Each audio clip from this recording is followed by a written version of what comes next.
fired me. The thing is, some time ago, before Control died, he came to me with a similar suggestion. That there is a mole. He never mentioned his suspicions to you? No. All right, you've just seen a scene from Tinker Tailor Soldier Spy from Jean Le Carré's novel and starring Gary Oldman. And we here, brilliantly, have brought you Gary Oldman. Look at you. Do you feel the responsibility, the weight of this? The weight of it on my shoulders. Can you just explain for everybody in 2 sentences what Tinker Tailor Soldier Spy is about? Tinker Tailor Soldier Spy. Well, it's obviously the world of espionage. I play George Smiley, who is outed from the Secret Intelligence Service in the UK and forced into retirement, only to find that there's a mole at the very top who is a double, working also with the Soviet Union. And they recruit me back in to investigate and track him down in a nutshell. So I have to ask, given all this and given this huge cast and you basically internalizing this character, this guy who he doesn't show his emotions on the surface, it's not there. Gary, would you have made a good spy? I think, no, it's my conscience I don't truck with all that infidelity and dishonesty, and I can't lie. That's the worst thing to ever tell an interviewer. Yeah, I can't. So let's start again. So what do you want to know? No, but I've just not. It's not in my makeup. I'm terrible at all of that. Big thing with my kids too. You know, I always say to them, it's, you know, what's the one thing that Papa doesn't like, you know? And they'll say right away. Yeah. Lying in that movie you made in 1987. You know what they say now? I say, what are you doing next? Or, what are you reading? What are you reading, Dad? I say, it's a film. It's come in. It's Tinker Tailor Soldier Spy, and they say, do you die in it? No, I live in this one, son.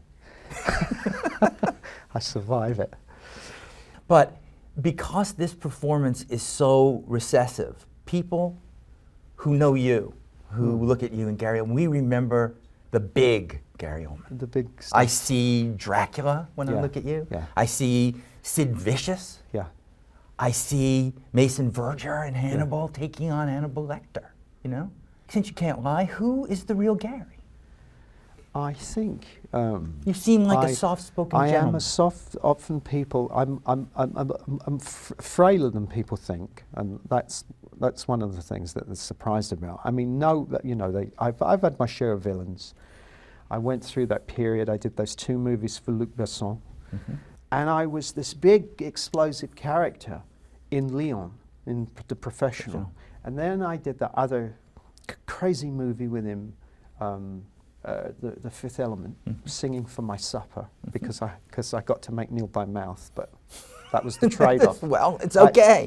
So I had to wear that plastic thing on my head. But I thought, okay, it's, you know, and then you get, and those are the ones that people remember. And I got into a sort of a villain thing. I got typecast. Did you take these villains home with you? No, I don't think you can. I mean, who would want to? Can you imagine going home with Drexel and having dinner with him? I know I'm pretty. What? Since we all look at you and you're such a chameleon, and when you are playing George Smiley in this, you are playing a role that Alec Guinness played back in the 70s in a BBC series that a lot of people remember and revere. Yeah. So does he like a shadow behind you? Yeah, when you were doing this, are you thinking about him? You know, I mean, it's the dragon that I kind of had to slay, really. I mean, the dragon in my head, more than anything. Well, they're the worst ones. Yeah, and it was considered by many to be a definitive performance. He was the face of Smiley for so many years. So they came to you and they said, Gary, Alec Guinness, of course, gave the definitive portrayal Yeah, of George Smiley. Would you like to have a go? Yes. You know, it keeps you on your toes. You know, you're playing a character that is so closed off and interior. I think that you can't. Maybe I couldn't have done it when I was 25.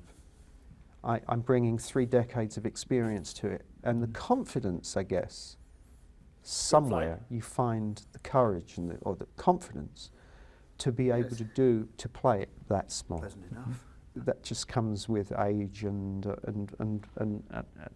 experience, and then you've got to just basically have the balls to say, I'll have a go. And I felt he was with me on the way.